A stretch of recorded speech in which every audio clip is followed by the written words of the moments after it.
Bonjour les amis, le Seb pour le team Oli le Belge.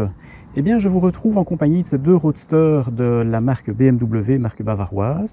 J'ai nommé à ma droite la F900R et à ma gauche la R1250R pour une petite revue de détails sur ces deux magnifiques machines.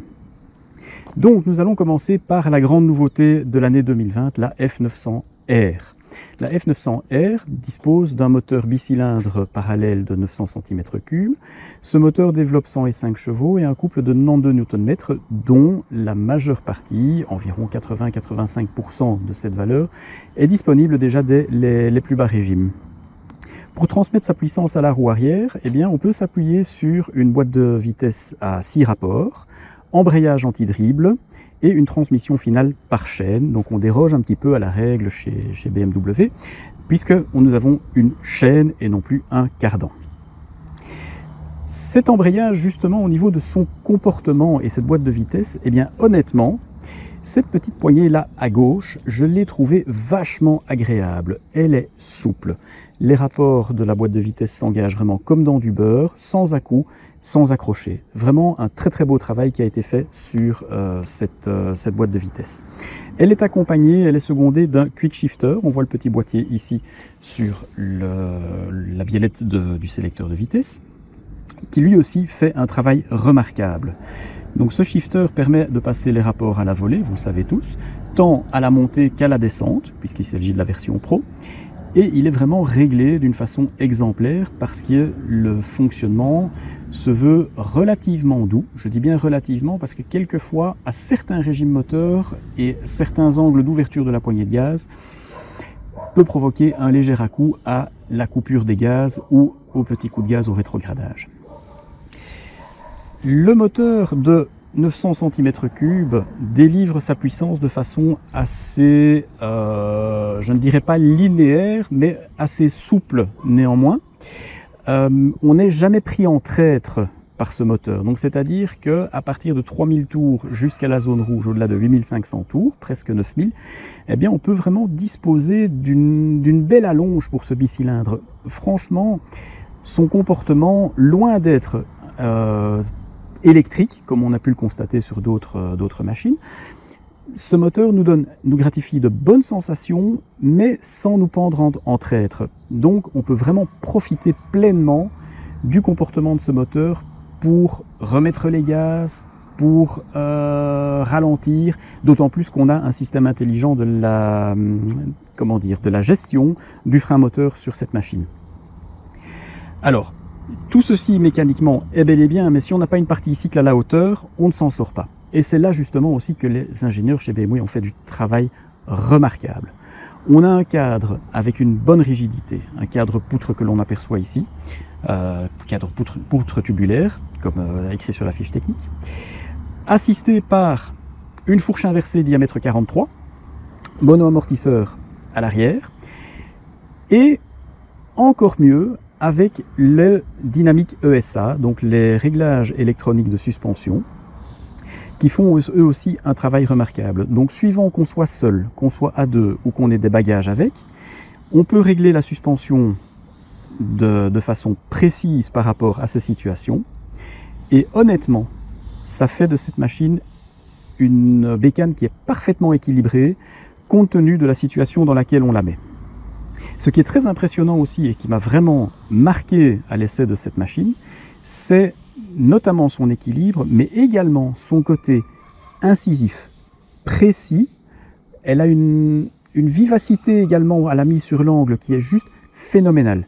C'est une machine, une fois qu'on se met à son guidon, on a vraiment envie de jouer. Alors je vous parle de se mettre au guidon. Nous allons le faire directement. Et on va parler un petit peu de ce qu'on y trouve. Donc déjà au niveau de la position de conduite, on a une position de conduite qui est légèrement basculée sur l'avant, une position de conduite active. Un cintrage du guidon qui est vraiment très très bien, on n'a pas les mains trop écartées, pas trop loin du buste. Et fait caractéristique, avec ce guidon et cet angle de colonne de direction, on a vraiment l'impression d'avoir la roue avant entre les mains, ce qui donne vraiment cette envie de jouer, d'aller s'amuser dans les petits virelots. Et c'est là que vraiment cette machine a son charme. On est en rupture complète avec l'ancien modèle F800R, où, sans faire de caricature, on n'était plus sur un roadster de bon papa. Ici, on est vraiment sur un roadster sportif, un roadster actif. Eu égard également, la position sur la selle, on est assis sur la moto. On la culmine.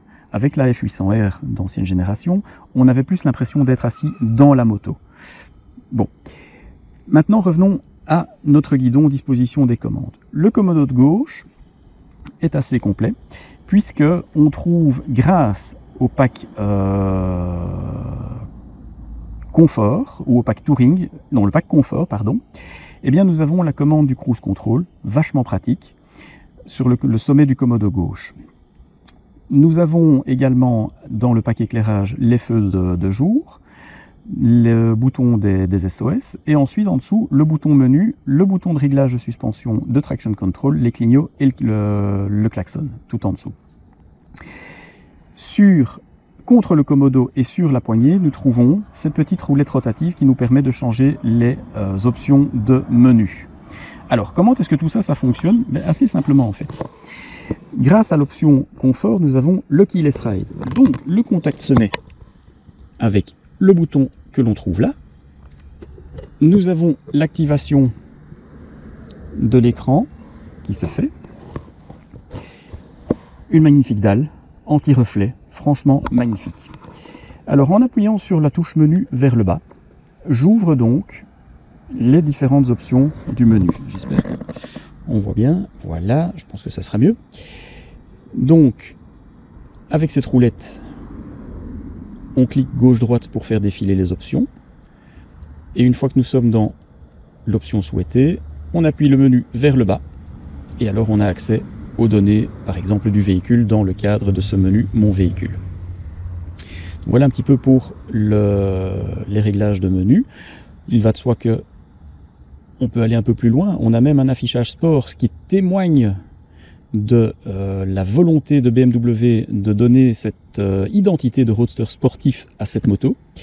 Donc on a un tableau de bord plus typé racing, avec un contour à bergraphe circulaire, une indication d'intensité du traction control, une indication à droite de l'écran de l'intensité du freinage, un inclinomètre au centre du contour, donc elle peut vous donner les angles maxi atteints à gauche et à droite.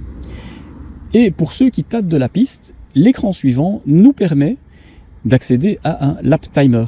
Donc on peut même prendre ses chronos sur la piste. Au-delà de ça, avec l'affichage traditionnel, on retrouve naturellement en haut de l'écran le compteur de vitesse. Au milieu de l'écran, cette magnifique ligne qui nous donne le régime moteur, température en bas à gauche, horloge en bas à droite et indicateur de rapport engagé, plus sur les côtés de l'écran, la batterie de voyant qui vont bien. On a également sur cette moto un pack Touring.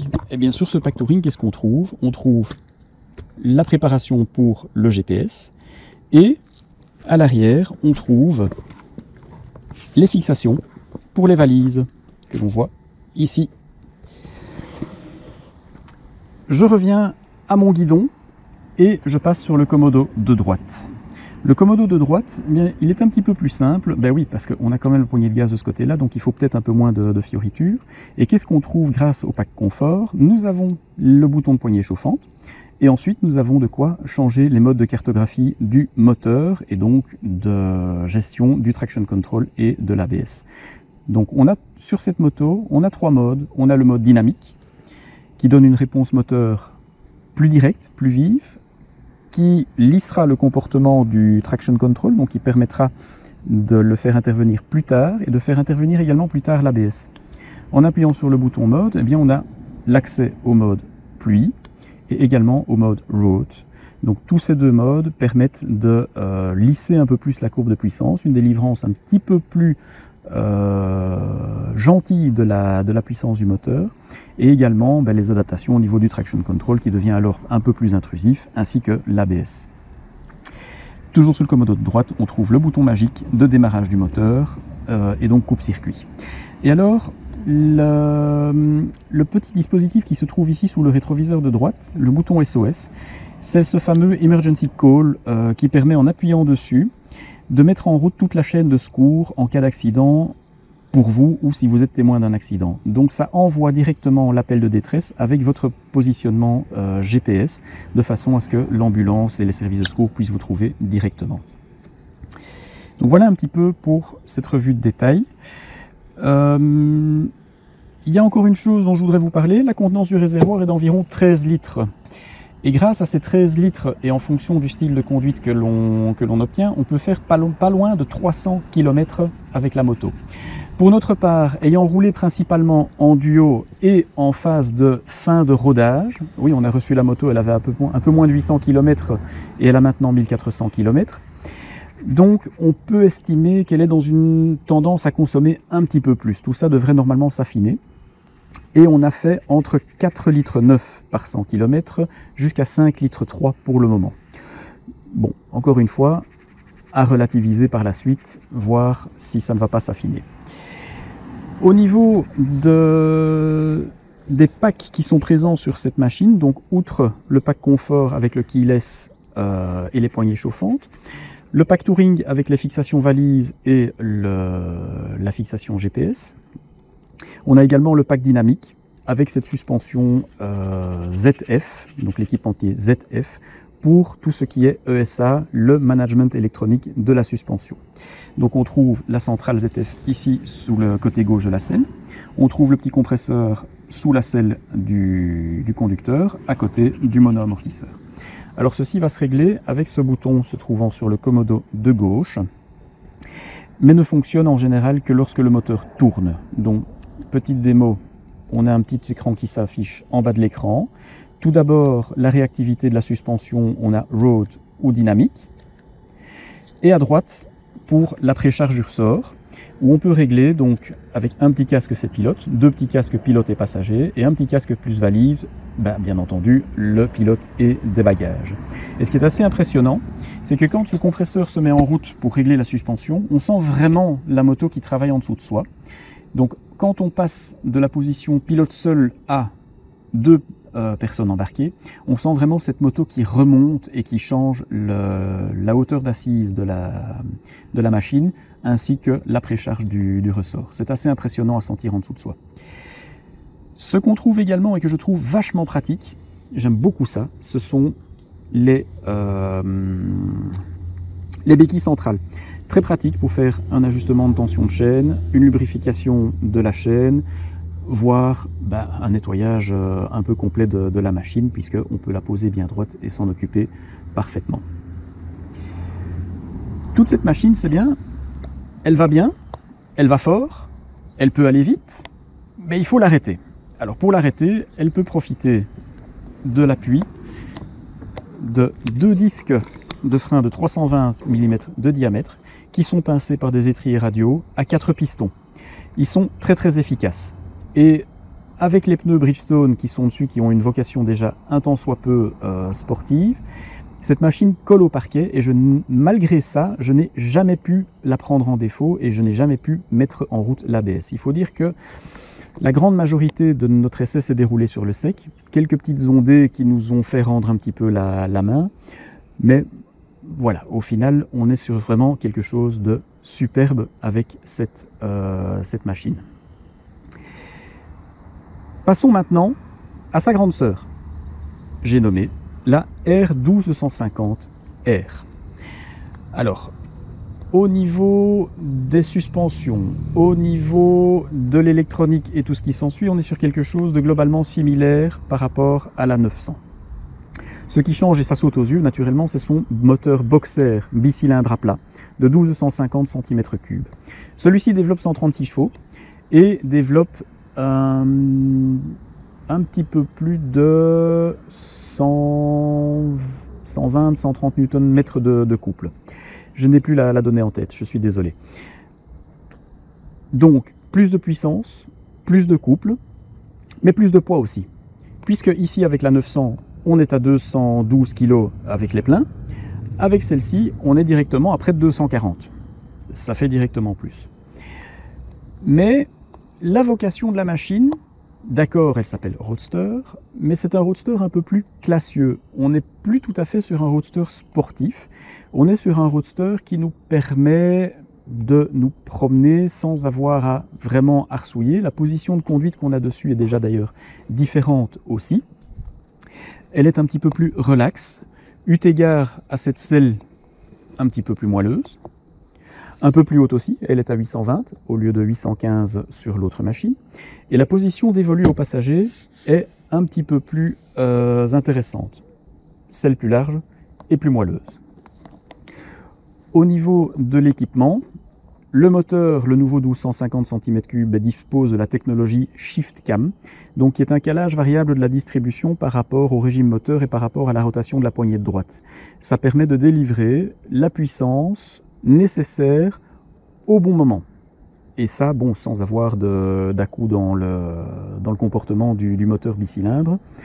Tout ça vraiment fonctionne admirablement bien. On a pu le mettre en œuvre tout à l'heure quand on a cherché un petit peu à comprendre comment ça fonctionnait, et on sent vraiment une différence lorsque on tire plus fort sur la poignée de gaz.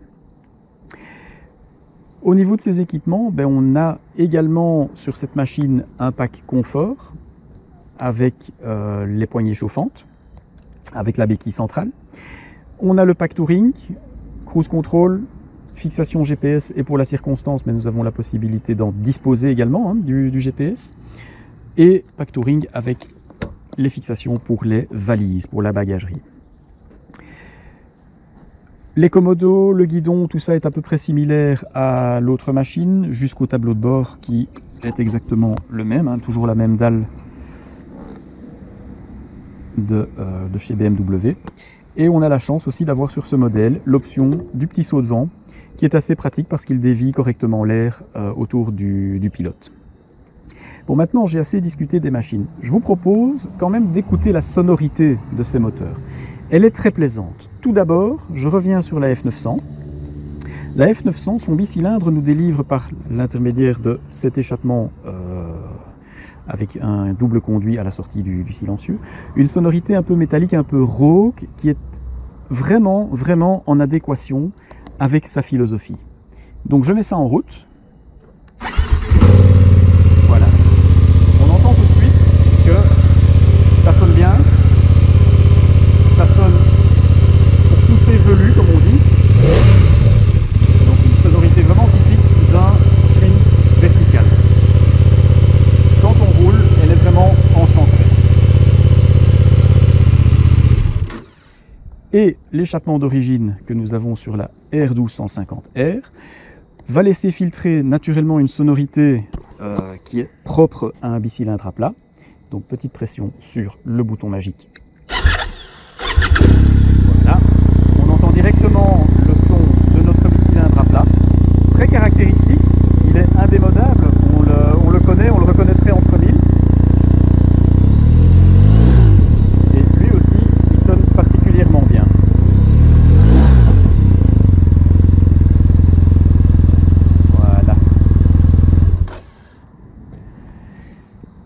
Donc voilà les amis, nous en sommes arrivés au terme de cette revue de détail sur ces deux machines qui nous ont accompagnés sur ce week-end de l'Assomption du 15 août. Nous avons eu vraiment beaucoup de plaisir au guidon de ces machines.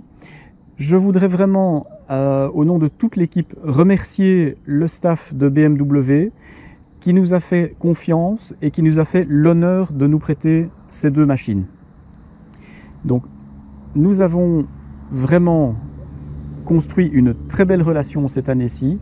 Merci à BMW et surtout merci à vous, chers abonnés, de continuer à regarder nos vidéos, de continuer à les liker, de les partager, parce que justement, on revient là-dessus, c'est vrai, c'est grâce à vous que nous pouvons construire de nouvelles relations et que nous pouvons disposer de superbes machines comme ça. Les amis, je vous souhaite une bonne fin de week-end et je vous dis à bientôt pour de nouvelles aventures. Bye bye!